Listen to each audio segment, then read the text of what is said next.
দেখো welcome to Ruma village story. দেখো এখানে আমি মানে দুপুর বেলা 10টার সময় আর কি মুড়ি খাওয়ার জন্য আলু ভাজা মটর সিদ্ধ করে রেখেছিলাম মুড়ি খাওয়ার জন্যে। তারপর দুপুরে দেখো আলু ভাজা করেছি আর মাংস হয়েছিল একটু, মাংসটা দেখো। তারপরে এখানে হয়েছিল শাক ভাজা করেছিলাম, 3 রকমেরই আইটেম করেছি। তারপর সন্ধেবেলা দেখো একটু ভাবলাম একটু রোল বানাবো, ময়দাটাকে মাখিয়ে রেখেছি, দিয়ে সব রকম কেটে রেখেছি, পেঁয়াজ গাজর শসা কাঁচা লঙ্কা কেটে রেখেছি। তারপর মানে মুরুকে আমাদের বাড়ির মুরুকের ডিম দিয়ে আমি রোলটা বানাচ্ছি। দেখো ডিমটাকে আমি ভেজে নিচ্ছি প্রথমে, দিয়ে আমি রুটিটাও ভেজে রেখেছিলাম, দিয়ে ওর মধ্যে রুটিটাকে দিয়ে আমি উল্টে পাল্টে ভালো করে ভেজে নিলাম রোলটাকে। দেখো বন্ধুরা তোমরা দেখতে থাকো পুরো ভিডিওটা।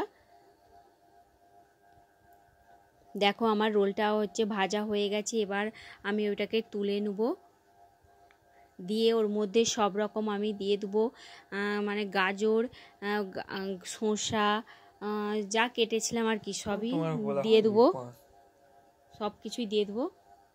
দিয়ে আমি রোলটাকে ভালো করে রোল করে নেব। বন্ধুরা তোমরা দেখতে থাকো ভিডিওটা।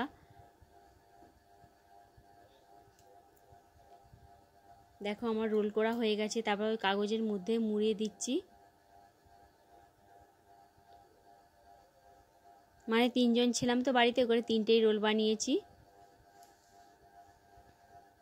কেমন লাগছে দেখো। তারপরে চলে যাব আমরা সন্ধেবেলা, একটা পাশের বাড়ি ছোটোখাটো অনুষ্ঠান হয়েছে কাকিমার বাড়িতে, সেখানে বলেছিল, সেখানে গিয়ে দেখেছি আলু ভাজা, ডাল, বাঁধাকপির তরকারি আর মাংস হয়েছে।